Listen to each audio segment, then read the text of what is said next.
Despite being such a simple concept, and with what would seem like limited ability to tell a story and to convey personality, Valve's Portal franchise is wildly popular.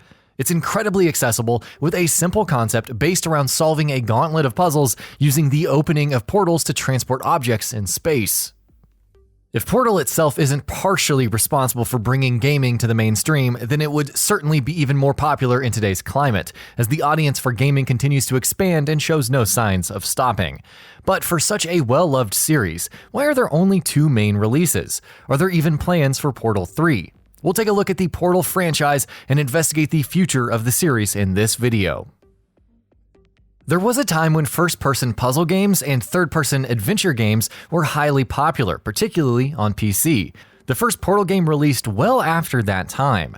Portal is a first-person puzzle-solving game wherein the player uses a device, the portal gun, to create 2 portals on 2 flat surfaces such that they function as connecting gateways in space to each other. Walking through one portal would place you right outside the other portal, wherever it may be and wherever you fired the second portal gateway. The portals can carry not only humans but objects or even beams of light as well.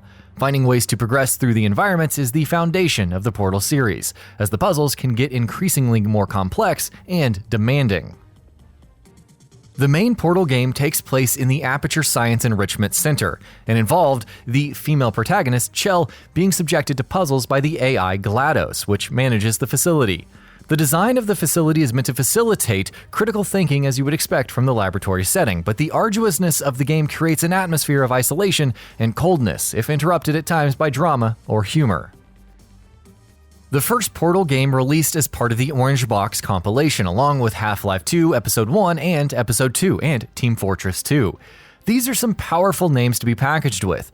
By the time of the Orange Box's release in 2007, Half-Life was a known quantity in gaming, to say the least. And while the Team Fortress series was not on the same level as Half-Life, Team Fortress Classic, which preceded Team Fortress 2, released to great acclaim. In any case, Portal wasn't exactly meant to be the headlining title, but after the Orange Box released, it ended up being the dark horse among the games, surprising many with just how fun it was. It was regularly singled out by reviewers as a standout and went on to win many Game of the Year awards. In the first game, Chell navigates the research facility with direction from the helpful AI GLaDOS. As an illustration of the bizarre sense of humor that permeates the franchise, Aperture made its name after its other research projects. The Counter-Heimlich maneuver and the Take-A-Wish Foundation were rejected. These 2 projects are sarcastic subversions of the other ideas, the Heimlich maneuver and the Make-A-Wish Foundation. It would be Aperture's breakthroughs in portals that attracted the eyes of the US government and earned the company a government contract, though they were designed with shower curtains in mind originally. The player character Chell receives guidance from GLaDOS, but GLaDOS's tone becomes increasingly colder, and her disregard for Chell's life and human life in general becomes more apparent as you progress throughout the game. The purpose of completing all of the Portal Gun trials is for some cake and grief counseling, but the puzzles themselves become increasingly harrowing, though not to the concern of GLaDOS. At the end of the game, GLaDOS attempts to lead Chell to her death, and Chell's noncompliance leads to the complete reveal of GLaDOS as an antagonist. And an important part of the game's conclusion is Chell dislodging and destroying GLaDOS's personality cores. The game ultimately ends with Chell escaping the facility, but also with GLaDOS somehow still alive, with one last personality core intact amidst the other ones that Chell had destroyed. This great adventure was later released separately in 2008 in a standalone package as Portal Still Alive, with added levels but without changing the story. With how popular the first game turned out to be, you might think it would be difficult to live up to the expectations of the first, let alone surpass the game itself. It's also worth noting that puzzle and mystery games can be tricky no matter the genre. It takes much creativity to use existing tools and reframe them in new ways, and we can see this in all sorts of franchises such as the Ace Attorney series or the Professor Layton games, though their foundational gameplay couldn't be more different from each other or from Portal. Nevertheless, Portal 2, which released in 2011, is now recognized as one of the greatest games of all time. Portal 2 sees Chell back in Aperture, captured, placed in suspended animation, and then woken up after enjoying some brief moments of freedom outside of the facility. Accompanied by a new character, a personality core named Wheatley, Chell makes her way throughout the facility, but in the process, reactivates GLaDOS. Thus begins a new adventure, with surprisingly more intrigue than the first, as cooperation between Chell and GLaDOS and the need to make progress in spite of the efforts of the later corrupted Wheatley create more complex dynamics in the adventure, though GLaDOS is as nasty of a personality as she has ever been. Along the way, we learn more about the story of Aperture founder Cave Johnson and even the origin of GLaDOS herself. Portal 2 introduced new puzzle gameplay elements, including light bridges, tractor beams, and a handful of different gels that, when applied to flat surfaces, augment the properties of objects and surfaces that make contact with it. These elements add more dimensions to the puzzle solving found in the very first game. Very notably, Portal 2 contained a cooperative multiplayer mode featuring 2 robots as playable characters, though the developers were skeptical about the concept of multiplayer Portal at first. The cooperative mode even has its own story separate from the main single-player campaign.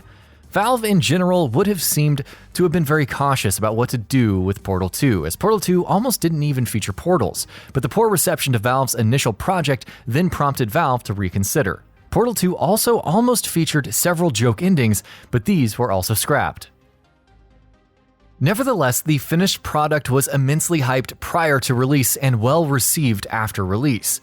To its name, it boasts a critical review record that 99% of games would beg for, and combined with sales data from the first Portal game, these 2 titles are responsible for more than 8 million in sales, with Portal 2 slightly edging out its predecessor.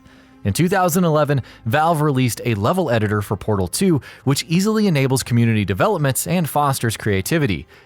As Portal 2 went on to win many awards, just as Portal 1 did, you have to ask, if lightning can strike twice, why not just make it happen a third time? But since the release of Portal 2, there would appear to be no suggestion at all from Valve about interest in Portal 3. Commentary from the company about a third game is nowhere to be found, and so we are left with speculation. Valve arguably has pivoted their focus more to maintenance of the Steam game market platform rather than to game development in recent years. Some key staff who were part of the development of either or both of the Portal games have since left. Additionally, Valve may just be keeping tradition and actively avoiding making a third entry so as to be in line with the lack of a third Half-Life game, Team Fortress game, and Left 4 Dead game. But that just sounds rather tragic more than anything else. One other angle that may not be considered is the degree to which PCs are used as gaming platforms, or the sort of audience that Portal 3 is meant for, and the degree to which this audience is separate from more mainstream or casual gamers. Steam is a PC-based platform, and Portal 2 last released on the previous generation of consoles, well before the streaming phenomena that we see now with the likes of Twitch and YouTube gaming. Additionally, social media is more integrated in gaming experiences. There may also be a question in the minds of some at Valve about the degree to which platforms, as they have grown, feature content that is outside of their oversight, even as their active curation of titles on the Steam storefront seems to decline. Anyway, tragic just sort of sums up the state of affairs for the franchise. Portal 2 continues to live on as a successful game, kept alive by community contributions and even by educators who have used the game to make academic learning fun. However, Valve's priorities simply seem to have shifted away from at least the Portal franchise, and it's unfortunately one example of a handful of legacy IPs under their belt that are languishing by the wayside, underutilized despite being in high demand for another entry. Which isn't to say that Valve doesn't have its hands full, as the rise of the Epic Games Store and other digital marketplaces will put pressure on Steam and on Valve to respond such as they see fit. The only way that a third game would be made would be to see active interest being pushed from key personnel still within the company, as Valve can be stubborn to fan demands if they feel that a ship is still sailing smoothly in their eyes. Nevertheless, if you are one such person who wants to see the Portal series exist in an official capacity besides fan-made media, be sure to find a way to make your voice heard to Valve and to organize your thoughts. It's better to say something than nothing, and they can serve as reference points nonetheless. There have been against-the-odds fan campaigns that have materialized success through persistent effort. So, would you like to see Portal 3, and do you think it is necessary? Why do you think Portal 3 doesn't exist yet, despite it being several years since the release of the second game? Do you think that a third Portal game needs to feature many new additions, or could it be new puzzles featuring gameplay elements from the second game? As always, thanks for watching. And that about does it for this video. If you enjoyed what you watched and want to see more from Gaming Bolt, you can always hit that subscribe button and turn on the bell icon next to it. That way you will never miss any of our videos.